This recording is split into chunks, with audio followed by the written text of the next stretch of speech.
by McCamey. Looking downtown. Touchdown! Basket!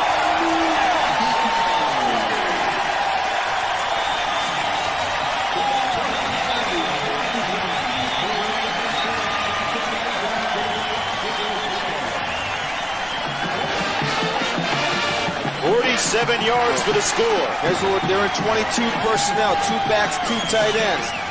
And it's McCamey to basket. That's it. Now watch. Gordon does a pretty good job. He doesn't get his hands on him. He fell that little stutter. I like what he's doing, but he's got to keep his eyes on the receiver. As soon as his head. 2 backs and 2 tight ends. Play fake to Moore, looking up top for basket. Got him behind his man. Flag down, the catch is good at the 1-yard line. He got him behind Ernest Gordon, but it didn't matter. The basket comes up limping a little bit. Well, again, this is the only pass they've shown throwing out of this formation, what Ernest Gordon does. Now, he does a better job.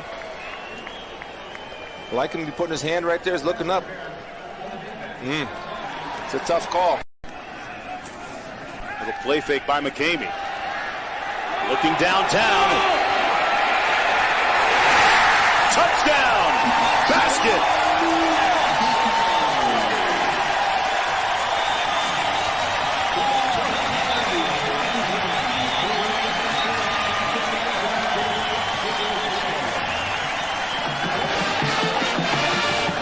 Seven yards for the score. Here's what they're in 22 personnel, 2 backs, 2 tight ends.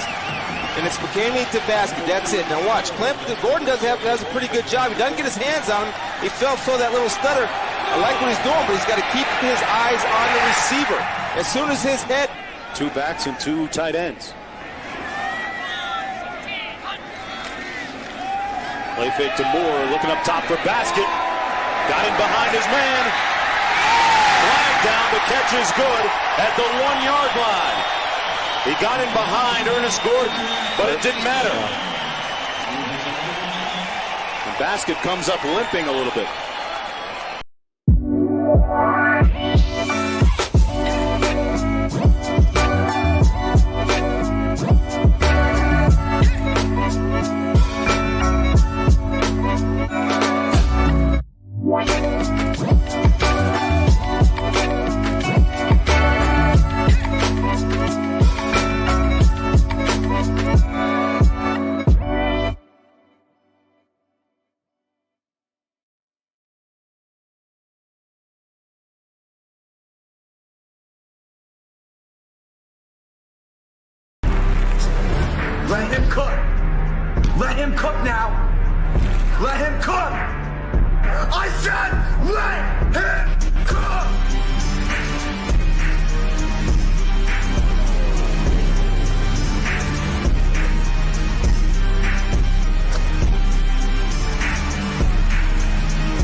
Ladies and gentlemen, from La Casa de los Lobos, the pit, here at the University of New Mexico,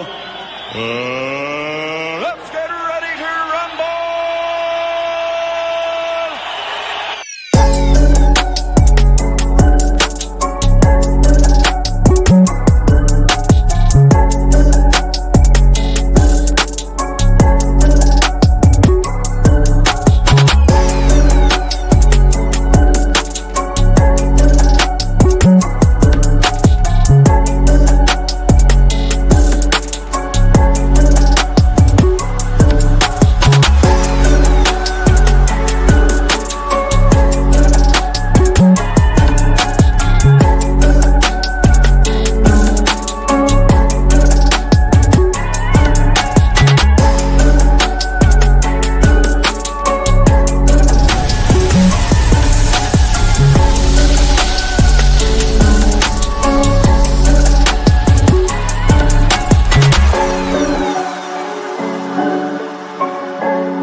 How is everybody doing? I hope you can hear me.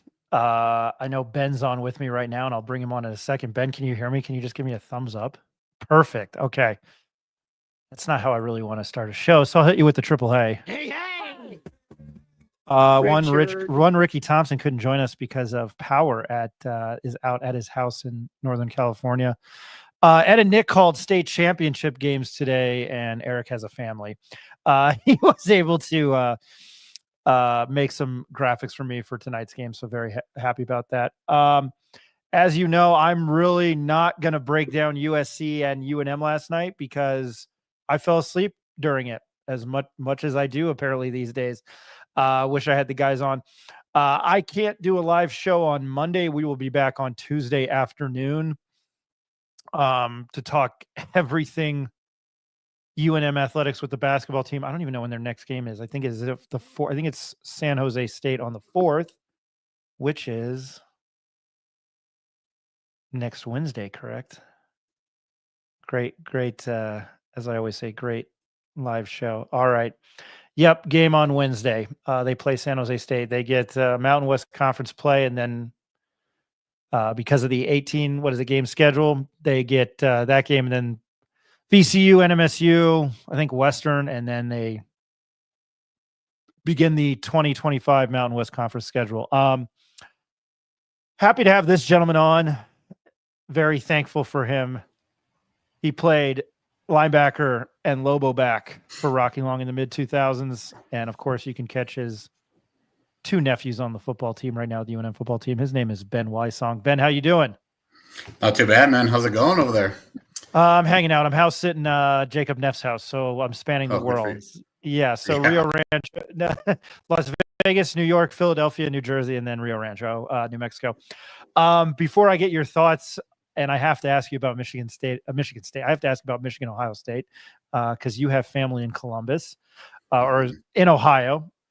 Actually, you know what? I'll just go straight to that. Can I get your I will start here. I'm glad that there's still some rivalry games. There's no Bedlam today. I feel completely naked without Oklahoma State. Texas A&M is back. That's good. Texas A&M is a fraud. 8-4 every year.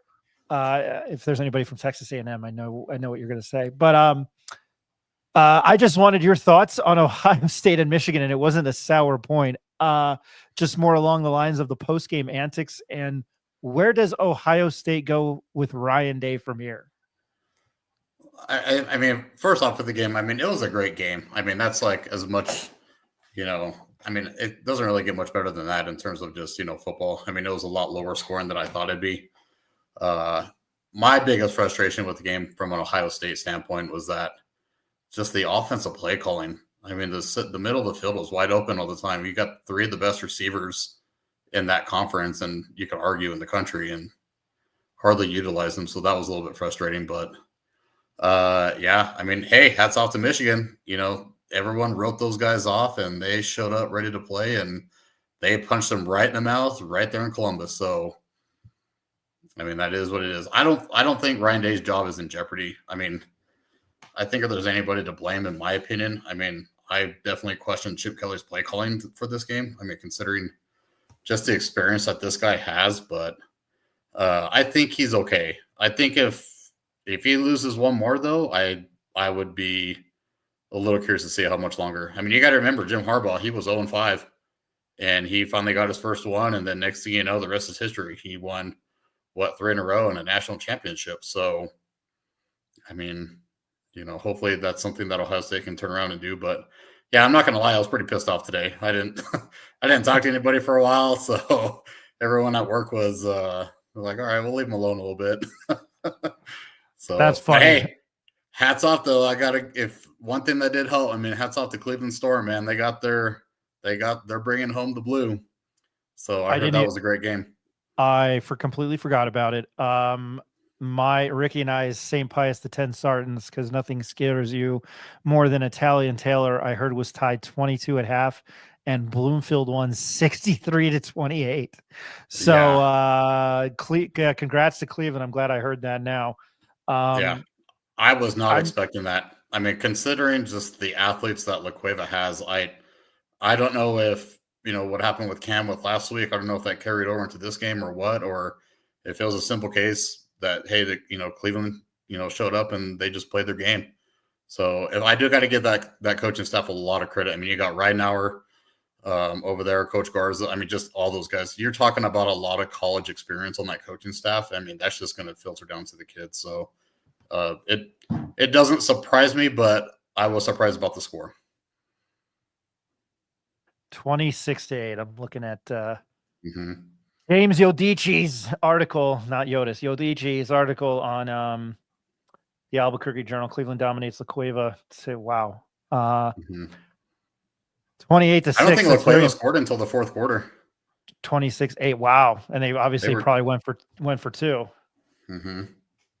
Well, that is an impressive feat. I'm quite shocked by that. Well, I'm glad you mentioned that. You have some joy on that side with Ohio State and St. Pius. You know, we had Brian Thomas on Wednesday night, wide receiver. Right. So I feel for those kids. We've had Curtis Flies. Sorry, I have money on the under on Indiana and Purdue, and right now not looking so hot because Purdue is god awful. Yeah, they are not good. They're going to finish 1-11, and they play Indiana every year at this time. And I think Indiana's probably just punched their ticket to the CFP because I think Oregon will play Penn State in the Big Ten title game. I think that goes to highest ranked teams. So that's Ohio State. Right. Shot themselves in the foot today. A little bit, yeah. Yeah, it's not good. I'm not here to harp on Ohio State. I'm trying to figure out everything. No, I mean, it sucks, but hey, they had their chance, and every good team is going to, capitalize on their chances. So I'll just leave it at that. I didn't touch that game, but I saw the line and it was 20.5. I thought not in a rivalry game, like they might beat them by double digits, but I didn't think 20 or 20.5 or 21. I'm going to go to this first, and big game today for us here, Ben, and your nephews and anybody who's a UNM alumni and anybody who is a UNM fan. And then we're going to do a math equation to figure out how to watch this expletive game on television. It's actually not that hard. It's not that hard. Okay. It's actually pretty easy. Yeah. Okay. Gotcha. Let me take this down. I'm doing a fantastic job of again, producing. Let me get that. All right, so there we go. 9:00 tonight, and I'm gonna fast forward here in a second because I want to start this game. The game is on Spectrum Sports. They're in Honolulu. Are they in Honolulu? I thought it was. I don't know. Yeah, that's right. Okay, it's in Honolulu. That's right. 9:00, Spectrum Sports. Let me do this first, and again, I want to thank Frank Mercogliano for this. Here's how to watch this game. I wouldn't be doing my due diligence as a journalist, even though, I think I'm a terrible comedian on this own show that I do. Spectrum Sports. The game is in an hour and 15 minutes. This is, I don't know if I'll get in trouble for reading this, but this is Frank Mercogliano's email. And then there is a link. Let me bring that up for everybody. That way you can see it, because I was just as confused. Yeah, I did it through the app on my phone. Okay. Because, and this goes to show just how old I guess I am. I didn't realize I could mirror my phone on my TV. I did not know that. So I figured that out, and that's definitely a plus. So for those of you guys that are listening, what I ended up doing was I downloaded it to my iPad. So that way I can just still use my phone. And then what I'm going to do is I'm going to mirror my iPad onto the TV. So that way I can just make it like a bigger picture, obviously. So, and then, yeah, like Ice Baby said too, it's a free app. So it's pretty easy to utilize.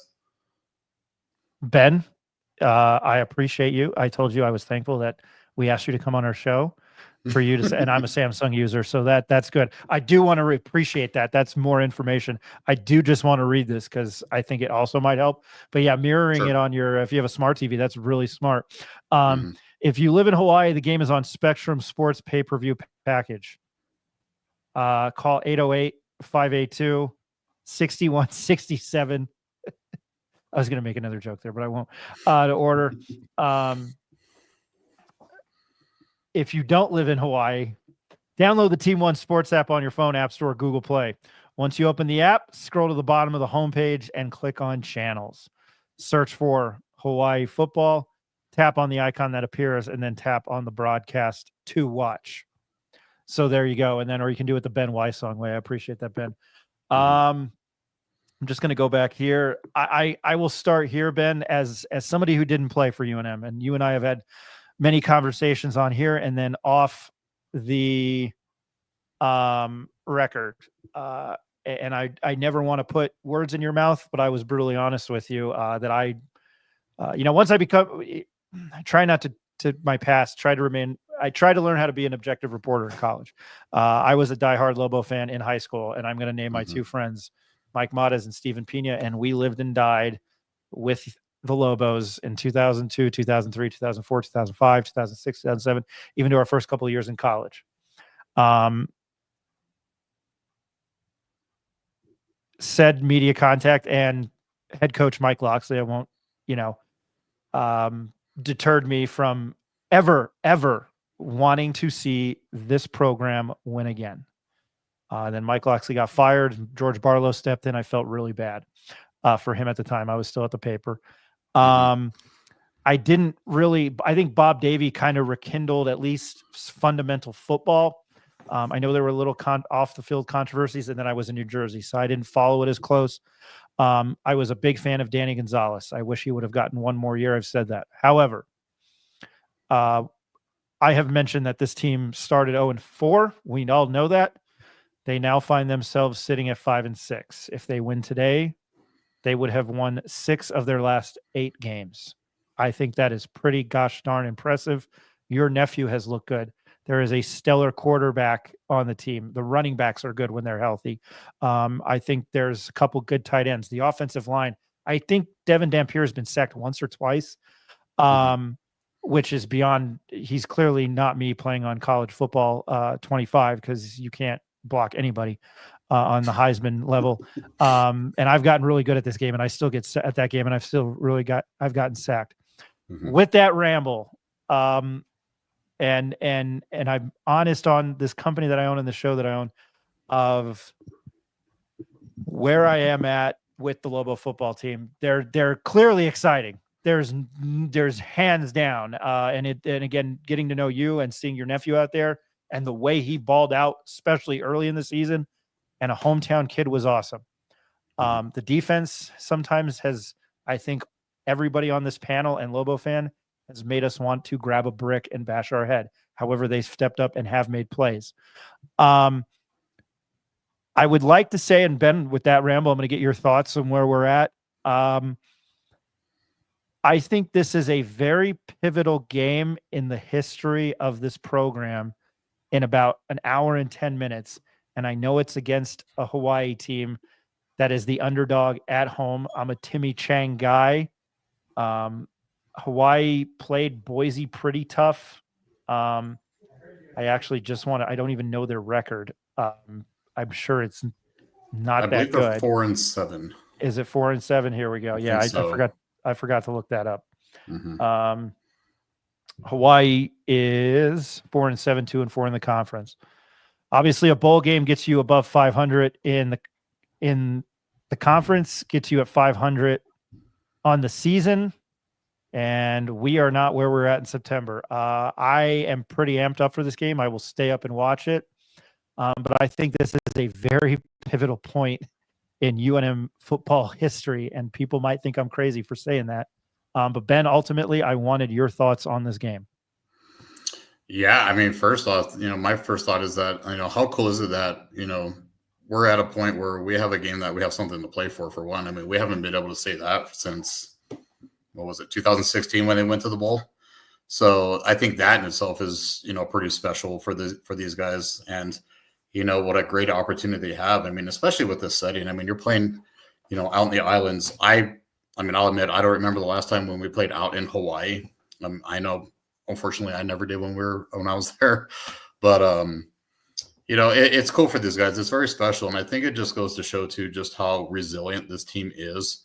I mean, yeah, when you're looking at 0-4, these guys could have just easily given up. Just hey, we're just going to play football on Saturdays, something to do, and then hey, we'll regroup and we'll build for the spring or winter. So, I think this team today, I mean, they have such an amazing opportunity in front of them. I mean, for one, yeah, you're playing for a bowl first and foremost. I think that just kind of goes without saying, but you're right too. I mean, this is a very pivotal game, for, I would say the immediate, more recent past that we've had. Like for me personally, I think up to my senior year when, that last game we played San Diego State, we were in the same situation. We had San Diego State at home and we had to play and win that game just to go to the New Mexico Bowl. And the next thing you know, we got the W and we were playing in the first ever New Mexico Bowl. So that was pretty special in itself. But yeah, I'm excited for these guys today. I'm excited for their opportunity and, just see what these guys can do, especially now that they have something to play for. I'm curious to see what this team looks like tonight and see how they can, perform under, I guess you could say, pressure, but I'm pretty confident with these guys tonight. They've had a good 2 weeks of preparation. That's a good segue into my next question. How does the third and final bye week help them out? I think it helps them tremendously for one, because, say if you had guys that were just on the cusp of the injury list, first one I can think of is, Nakari. We get a guy who was maybe going into the Washington State game at 75%, and now he's got 2 weeks and he's fully healthy. So that adds another, another tool to the belt for the running back game or for the running game. And yeah, it's an injury. You're looking at getting guys back from injury. You're also getting a little bit of extra game film on these guys, see what Hawaii's tendencies are. And I think likewise for them, Hawaii, they had a bye week as well. So it's going to be a great matchup. And I think Coach Mendenhall referred to it, but I think this bye week came at the perfect time.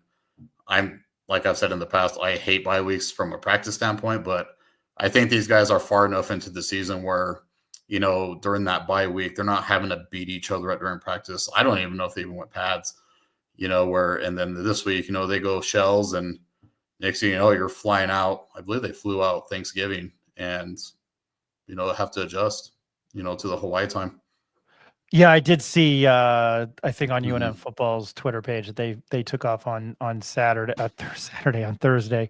Right. Another key thing was Braden Schrager, who's considered a pretty good quarterback. Obviously ended up at Hawaii, but Hawaii's got a lineage of guys that have been good quarterbacks. Timmy Chang is the head coach. He was a NCAA record holder for years. I've met the guy. He's funny as all hell. I love him. He seems like a great dude. I remember watching him when I was in college, and I mean, that guy could freaking sling the ball. He's awesome. He's awesome.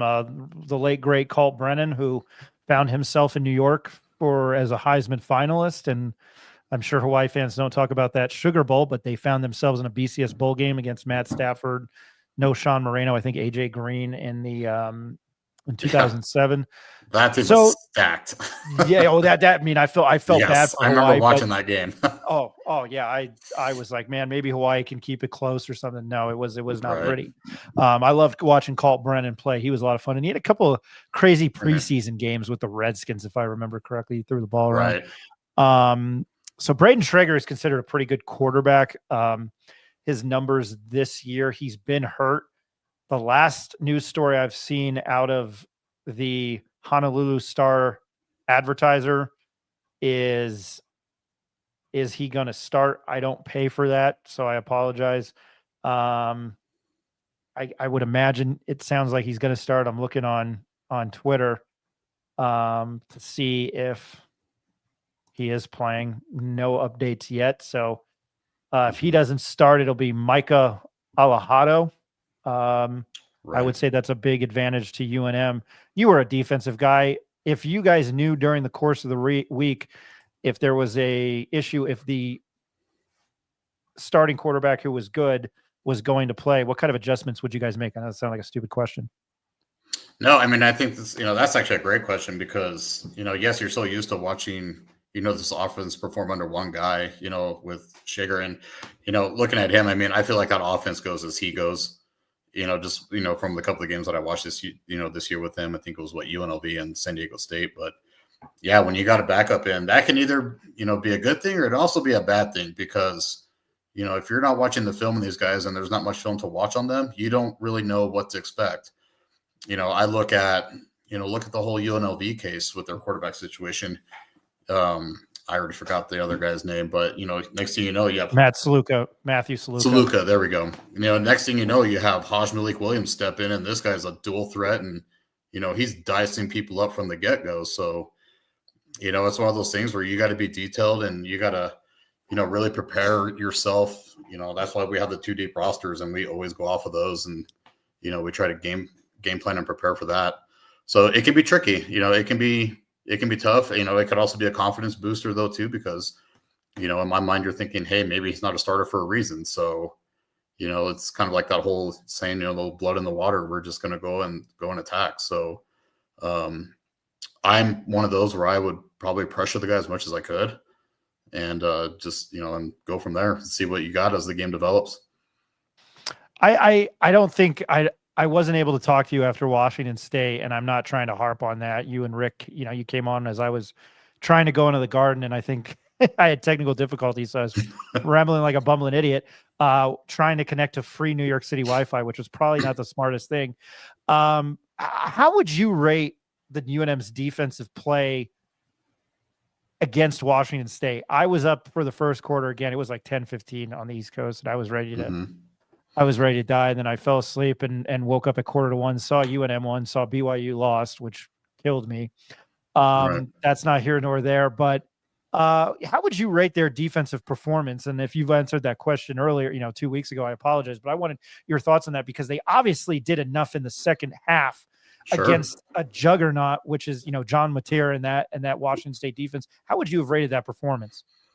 I would have rated them really well, actually. I mean, yes, the start was a little rough. They, it gave up some big plays, but ultimately, though, they actually held their own for a majority of the game. You got to tip your hat to them.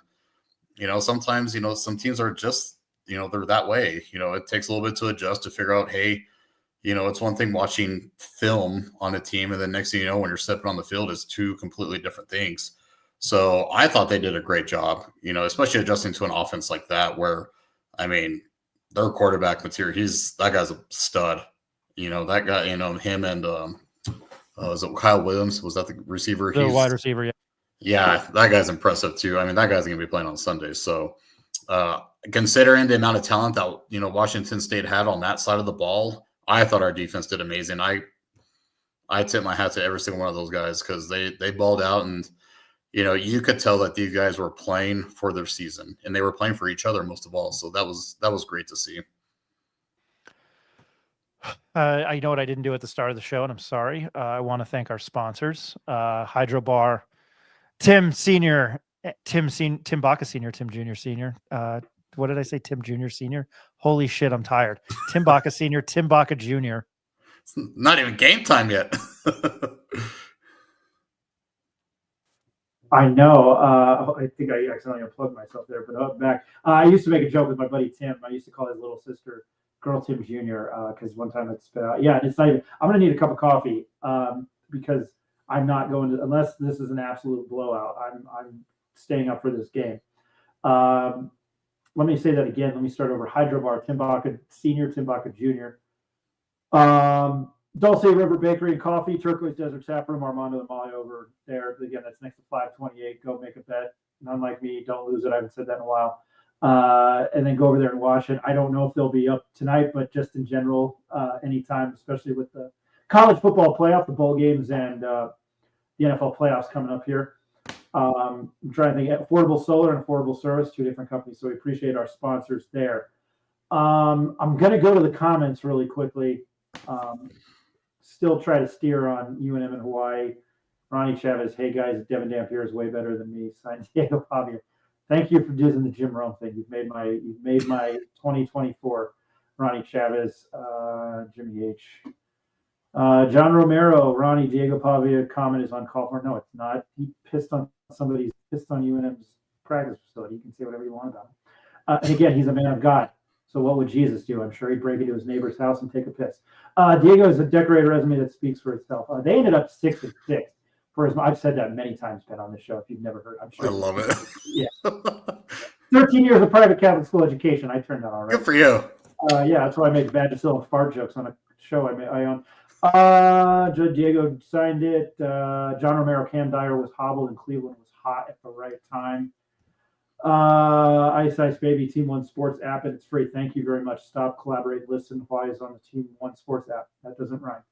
Ronnie Chavez, Azteca, San Diego State Aztecs beat 6th ranked Houston. Yes, they did in the Players Era tournament in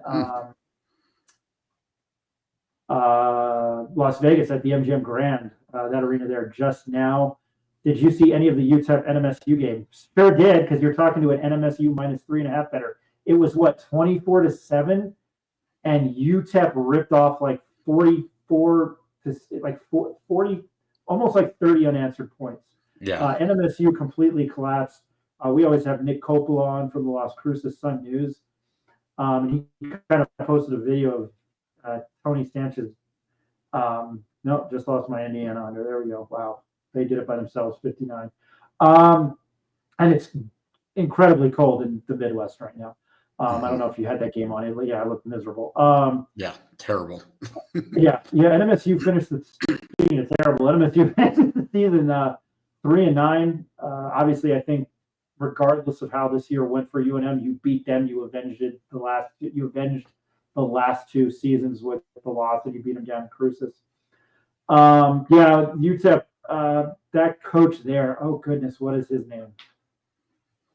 I like him though. I'm a big fan of him. He seems like he gets his guys excited and ready to play.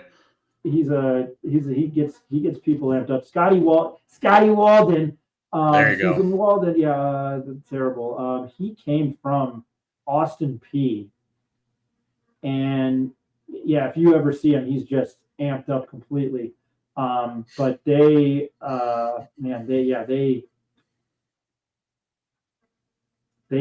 blew them out in the I-10 in the Battle I-10 today. 40, I think it was 45-35. But anyway, I had that game on. It was terrible. I'm trying to think any other thoughts. Now that we're heading into the last game of the season, I had probably asked you, and he became, I think, it's still a basketball school, and sometimes that drives me nuts. Even though I love college basketball, this season has changed my perspective a little bit.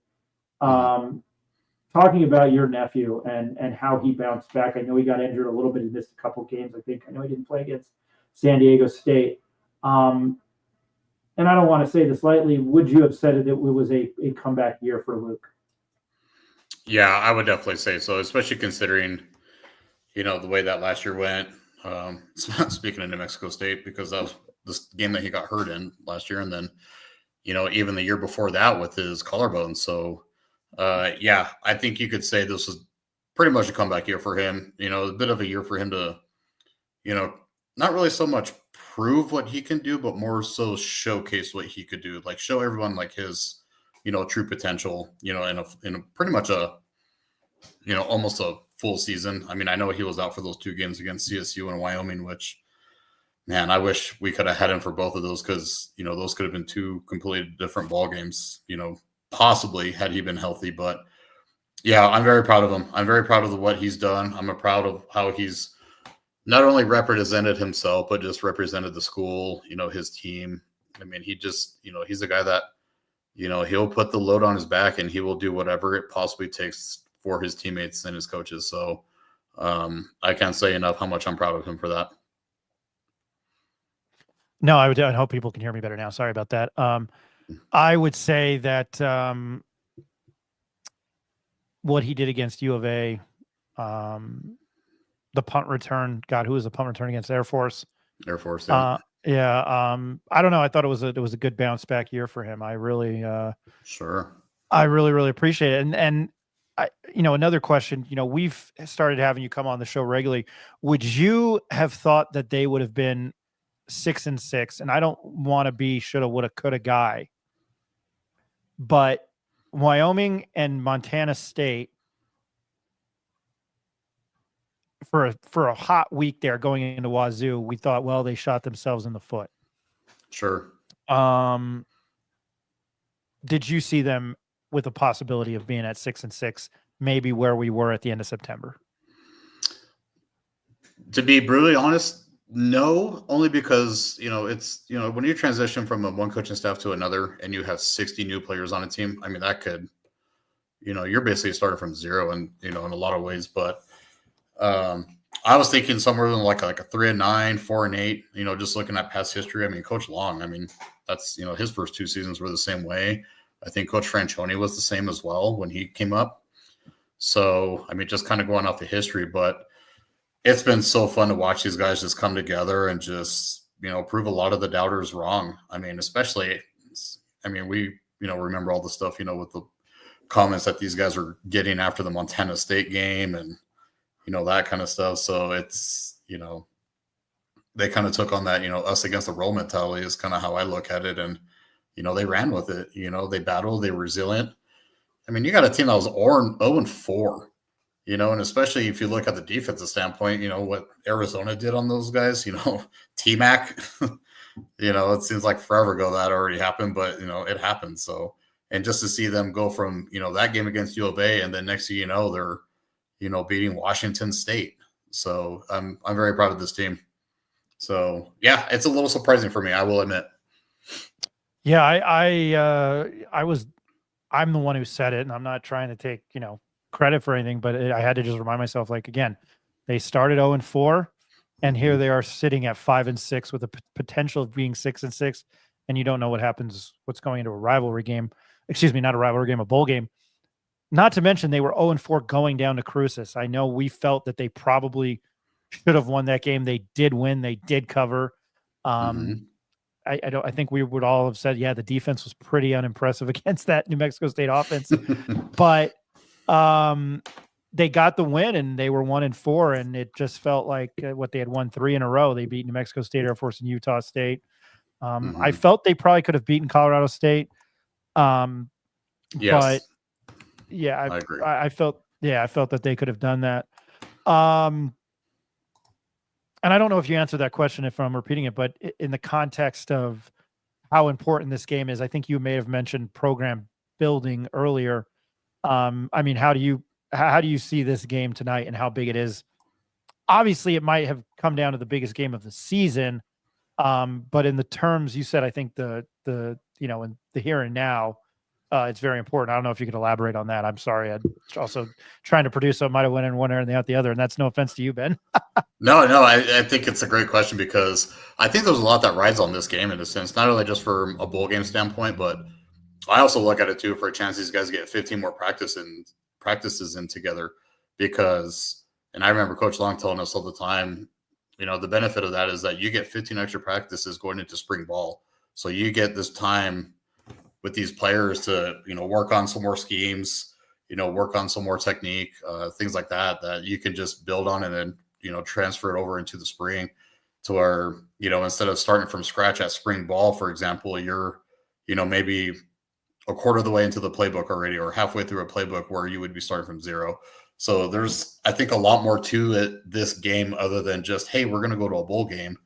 There's a lot of development that goes into this too. I mean, those 15 practices, I remember, they were very beneficial in the sense, because especially for these younger guys, or maybe the newer guys that have, maybe only gotten a semester in with this team, it gives these guys more opportunity to learn the schemes. And I think that's something that's actually happened with this defense as this season has gone along, is that I think these guys have gelled together, and I think they've started to understand the scheme and the concepts more. So I really think that's a huge benefit besides just the bowl game in itself. So yeah, that's a great question. It looks like Richard has fixed his power. Richard, You got the power. Yeah, he did. Yeah, you've got. the funny thing is, I actually work now for the water and power department of the city of San Francisco, and our electric company PG&E has been out here all day trying to fix our building's power, and it came back so I could join you gentlemen here and wrap this season up, hopefully on a good note. Sure. I'm gonna love read the one sweater, comment. man. I love that sweater. I felt it was appropriate for Hawaii. Very, and very winter. festive. Go ahead, Rick. Sorry. Do we know yet, all through the week, if the quarterback for Hawaii, Brendan Schrager, is he going to play? Do we know that? We do not know if Braden Schrager is playing. I've been trying to look at it. The Spectrum News a week ago, that's what I used Wednesday night. Michael Madrid of the Honolulu Star Advertiser has a headline: how Hawaii football matches up with New Mexico for Saturday's game. But it has a paywall, and I was trying to figure that out. So everything I had seen up till now is that he was in a walking boot, and the freshman Mike Alejado from Las Vegas is going to start tonight, and maybe a mix with also, I think, that the third string guy who's from Hawaii himself. So I have a theory. I think the fact that it is their final home game, it is senior day, and that he is a senior, I think they're going to do what they can to get him on the field. And the second that things start to go south, I think they'll make the switch. That's my prediction. One other thing, like you're mentioning, that they really have momentum-wise. Yeah, it's senior night. They always have a good home crowd. They support their local guys as good as anyone in the country, if not better. Right. But all this news with their athletic director, Craig Agnellos, they're still supporting him around campus. They're going to be wearing T-shirts there tonight that say "Save Craig."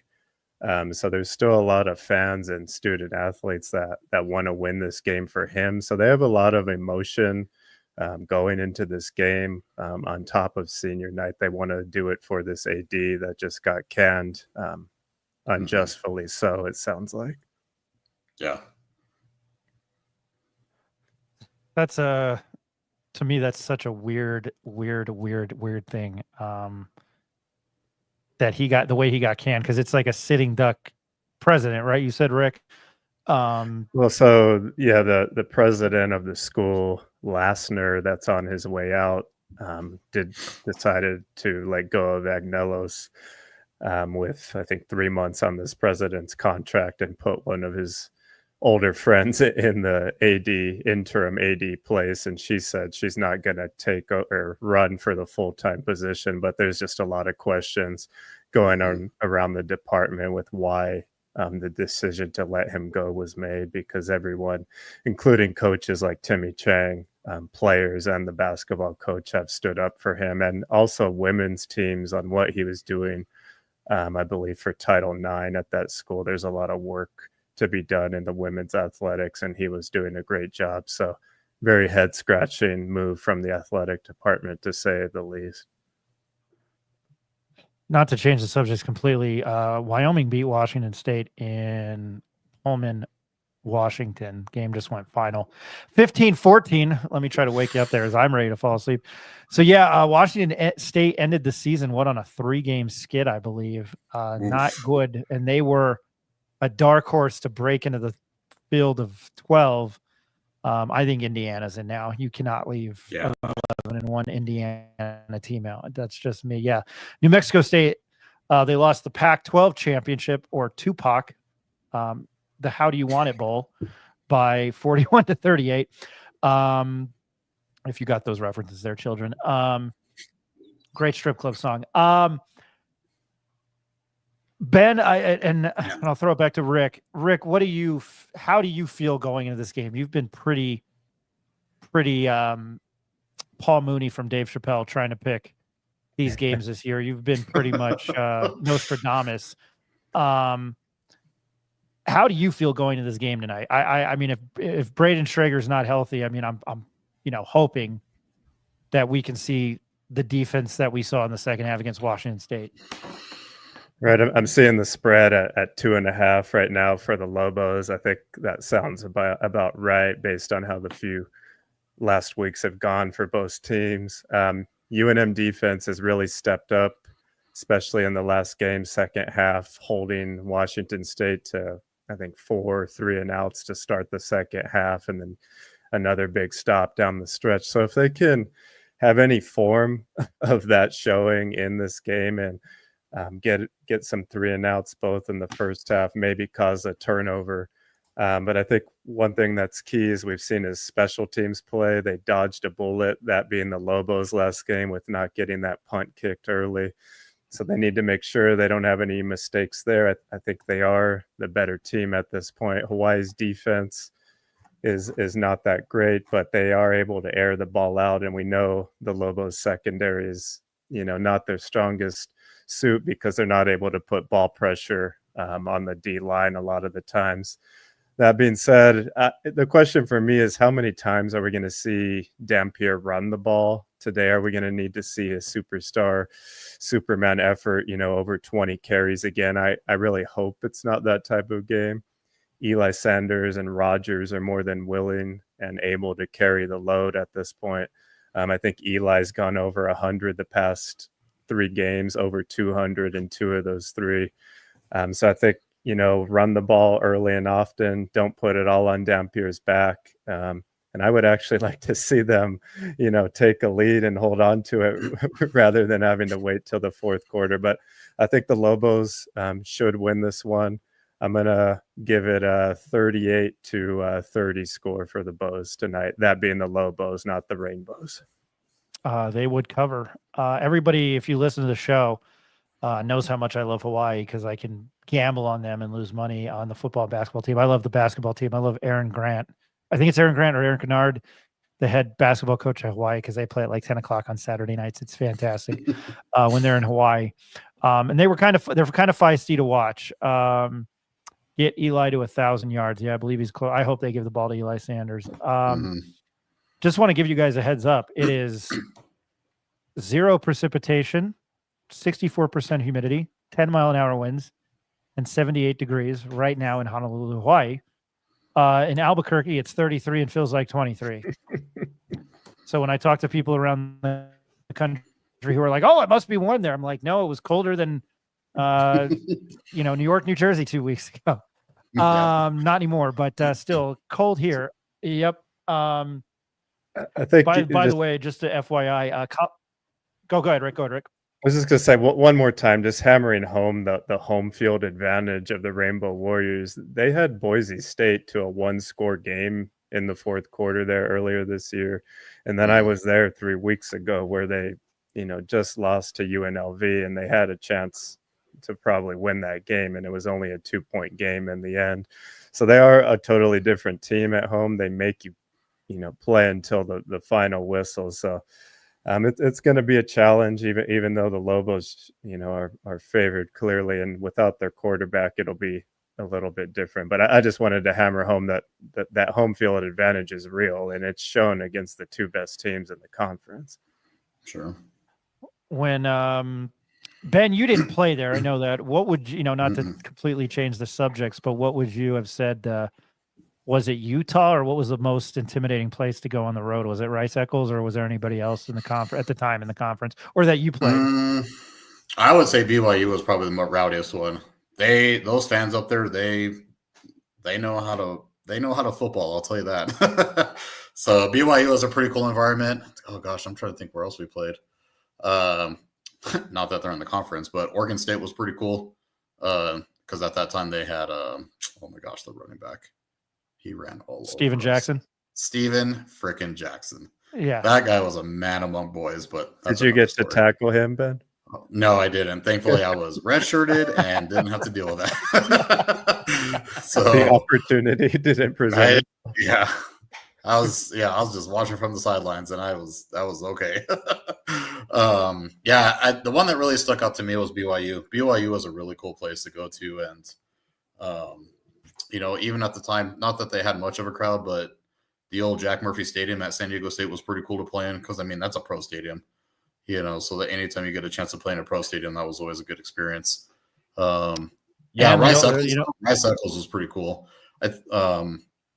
Especially, I didn't go the 04 season, but I know coming back, like talking to the guys, I'm sorry, was it?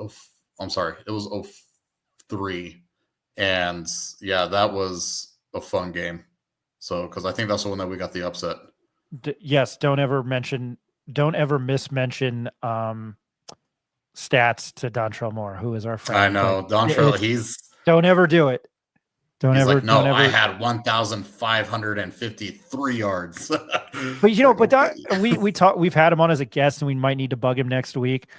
He's just always full of energy, and he's such a nice guy. I love Dontrell. He's the man.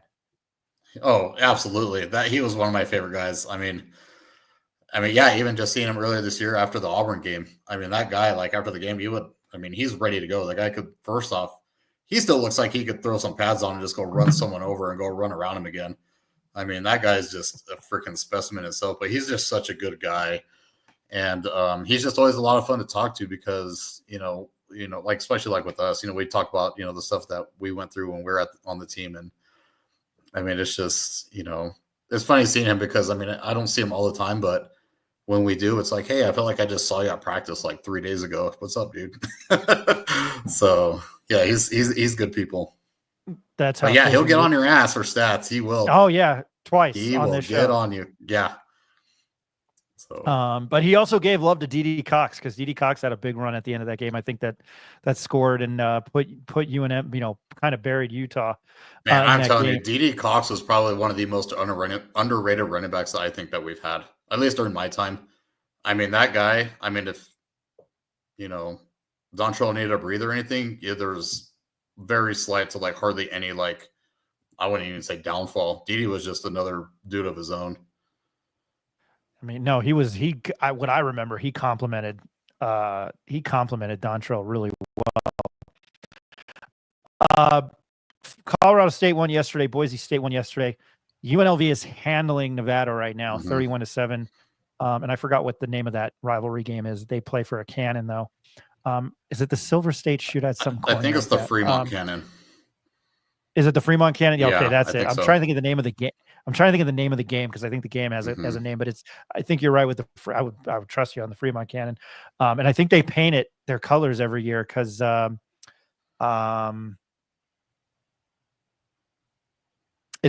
UNLV red and it had the UNLV logo on it.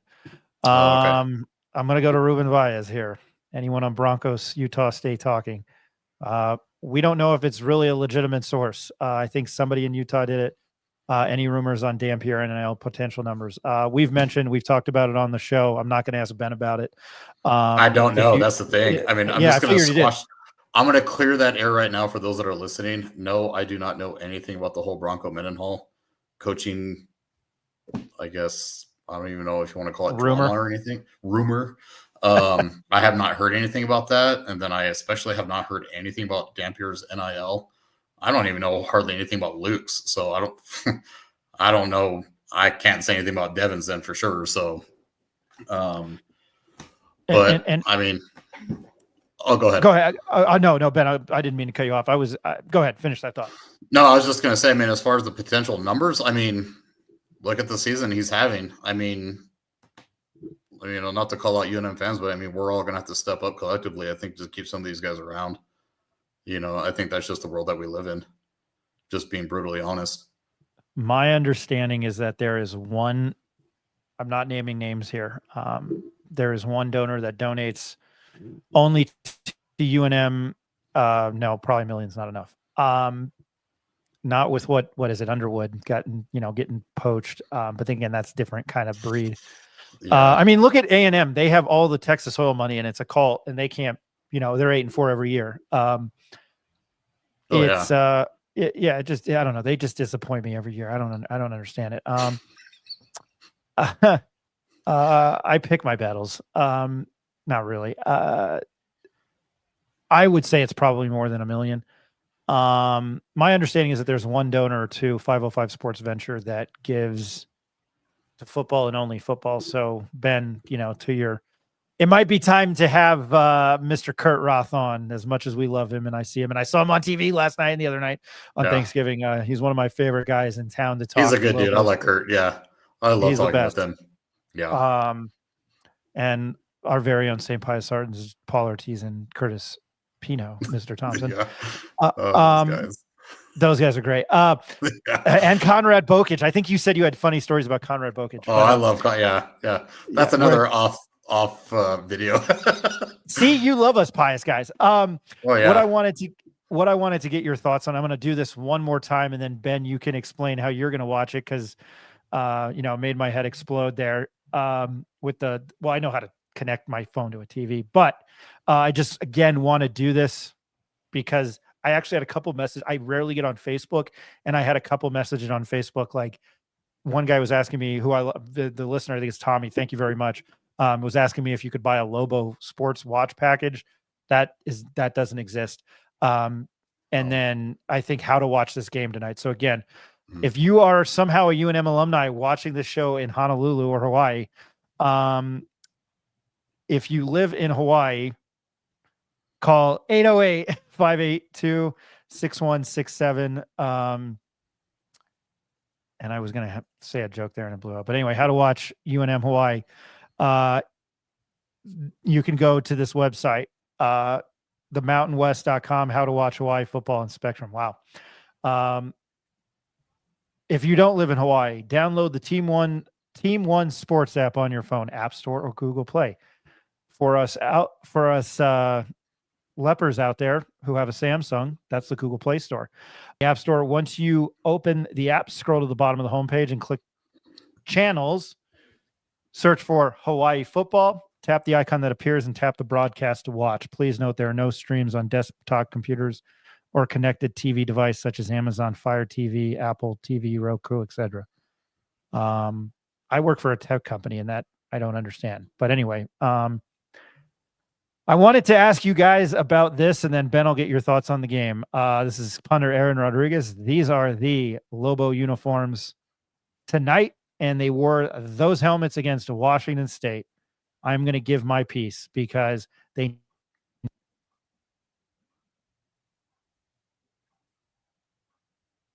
You're on mute. Again, give me a second. Yeah, can you guys hear me now again? I'm sorry. I banged on the table, and it disconnected to my technology. We look like a real company. I'll clap my hands because I banged the tabletop I'm on. They should switch to these helmets permanently. I think the shield sucks. Mm-hmm. And for as much as I love Steve Alford, allegedly the shield is Steve Alford's creation. I know how many of you hate Steve Alford. I don't. I love the guy. I hate the shield. It looks like a creative team in EA Sports. Go to this or go to the new UNM font. Ben, what do you think about the logo you wore? Ben, what do you think about these helmets? I love them, and the uniforms. Oh, those uniforms are amazing. I love the ice white, the all white look that these guys do. I think it looks awesome. And I think it'd be cool to see too, like if you just flip the colors on the helmet where you have the red helmet with the white logo. I think that would look awesome. But yeah, I'm with you with the shield. Never a fan of it. I was a big fan of, I don't even know what you would call it, but it's the one on the football field. So, because that's the one that we had. Well, and I know there was two versions of it. And there was the one that didn't have the red outline. And then there was the one that has the red outline. Because that's what I have on my helmet. Got to have the red outline. Because I think that just gives more of a bit of the cherry look to it. To me, between that Lobo face and the one that's on Aaron right now, and then the other one I would say too is the one from when Adam played. the one from like the mid 90s. That's actually, it's the one that's on the Toadium complex on that metal window look. So that one, I think, are probably my 3 favorites. Rick, your thoughts? Yeah, I like the ice white. It's kind of weird to be wearing the snow capped colors in Hawaii, but I'm all for this logo over some of the other logos. I've always been a fan of this one. I like all the retro logos over the current stuff, so I'm all for it. There's a profile one that was 2008 to 2017, and then there's the one you had, which is like he's kind of to the side. In college football 25 now, you can wear the throwback, which is the old Urlacher when you think of it like your brother, and then the Urlacher days, the Graham Lee days, the Francione days, Terrence Mathis. You can wear that helmet now in college football 25. And I had not played with UNM up until this week, and I thought, let me see what they look like. I just went to play with them, and then I scrolled through the uniforms, and when I was able to select that uniform with the throwback helmet, and they have the turquoise outlines on the jerseys in the game, and you can have turquoise socks. Yeah, those are awesome. I have now started a dynasty with UNM. And when I'm playing the really shitty teams with your nephew, I light up. I think I had him in my first year's dynasty. He was the wide receiver of the year, whatever the award was. Oh yeah, he was my Heisman for sure. Yeah. Oh yeah, it was. Yeah, you could. It was killer. Aldo is warming up and throwing for Hawaii. Ruben Baez. We will kind of take your word for that. Interesting. Ben, I will go first actually here, being that you are the gentleman who played for UNM. I covered the Mike Loxley years, which I'm now dumber for. And may God have mercy on the rest of our souls that had to watch that program for 3 years. I will get your thoughts on the game. I'm going to give mine as I set off the top of the show. I think this is a very important game in the grand scheme of things. You're facing a backup quarterback. You've probably proven that you're better. I know it's not easy to win on the islands. You're 2.5 3-point favorites, and 62.5, I think, is the over under. So Vegas knows you can score. I'd be a little hesitant to take that because I know that Hawaii can play some defense out there. Ed talked to him. The defensive coordinator is an old Dallas Cowboy. He won a couple Super Bowls in the secondary as a player. I think it's something Morrison. I say this as a side note, we own a company that talks UNM athletics. And I'm also curious to see what would happen if UNM wins this game and gets into a bowl game. I am all for them advancing and playing in other bowl games. I think, Ben, you and I have talked about it. And if we get there, I'll pick your brain on that because we're less than a half an hour to kick off. I think for this, if they win tonight, what this team needs here and now, I think to build excitement. I understand it's not what they want to make an appearance in the New Mexico Bowl and maybe rally into going 2025 would be huge. I think that the Lobos can cover tonight, 2.5, 3. Anything a little bit more, I'd be, we were pushing towards a touchdown. I'd be like, no. 2.5, I like. I might even take them to cover. But I think that they can do it, and I think they can get the job done tonight. And as I always say, for those of you who listen to the show religiously, I'm Captain Naysayer. I think this team is poised to do it. I think they have the leadership, and there's a lot of talent on the offense. Ben, I'm going to let you say your piece. Yeah, I think you nailed it on the head, honestly. Yeah, I mean, it's an exciting time. I mean, it's a great opportunity for these guys. I think they'll cover for sure. I think this is a very winnable game for these guys, especially if they can play to their true potential on both sides of the ball. I think special teams is actually going to be a key factor with this game in terms of field position. But, I mean, it's hard not to root for these guys, just everything that they've gone through this season and, especially as well as this offense has been playing and just how fun these guys are to watch. And, these guys get it. They understand what's on the table. They're not oblivious to all of this. So I think they're dialed in, just with the few times that I've talked to Luke and Evan as far as, with the way practice has been going these past 2 weeks and, with game preparation. These guys are focused and they're ready to go. So, you know, and when I'm hearing it from a guy like Luke, you know, it's going to happen. So I feel confident with these guys. I feel confident that they're going to play well and they're going to make the most out of their opportunity. And, you know, we'll be going bowling next month. So, yeah, we'll have to see. Should be a fun game, though. I am not falling asleep tonight. I can tell you that. Plus, I'm not on the East Coast. So thank God this game isn't starting at 11 o'clock on the East Coast. Rick, any Jerry Springer final thoughts? No, just what a joy it's been to follow the team this season, watch their growth. They've turned into something I never imagined at the beginning of this year when we're looking at this schedule, trying to pick out wins, right? I don't think we'd be here looking down at the last game as a chance to get into a bowl. So very happy with the offense. Obviously, defense has been up and down, but I think they have improved the last few games as far as being consistent. The way you see this team rally around their coach, how often do you see that? I mean, how you look around the country and how many other teams would be chanting their coach's name as he walked in? If you look at Colorado or some of these other schools, they're already on their phone trying to go live. And I know that probably happens at UNM too, but I can't imagine a lot of other schools where they're chanting their coach's name as he walks in. And that just shows his leadership. And, you know, time and time again, he's just said it's not a matter of if it's going to work, it's when. And I don't think any of us thought it was going to happen, you know, this season and be able to see the tangible results. So super proud of them regardless of what happens tonight. But at this point, what they've done, I expect them to win and cover, like I've said. Yeah, appreciate that, Rick.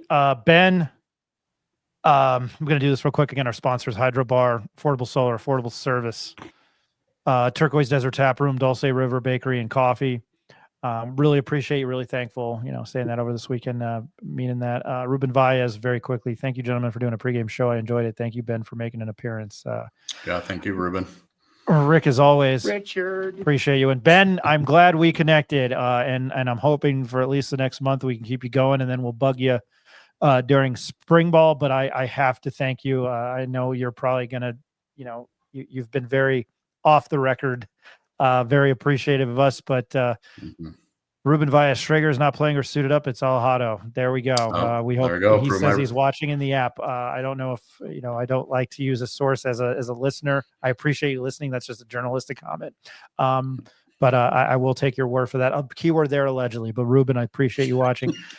Ben, thank you, man. I'm glad we've built up this media friendship and your insight and everything. Really, really, really, really appreciate you. You have no idea. No, and I should be thanking you guys because this has been such a tremendous experience for me. Yeah, this is actually the first, you know, podcast that I've been able to do. So it's been a lot of fun, and, you know, thank you guys for giving me that opportunity. And yeah, it's been a fun season to watch these guys, you know, a couple of highs, couple lows, but, you know, but it's been, I can't even express how much it's been, you know, how fun it's been talking with you guys. So thank you guys tremendously.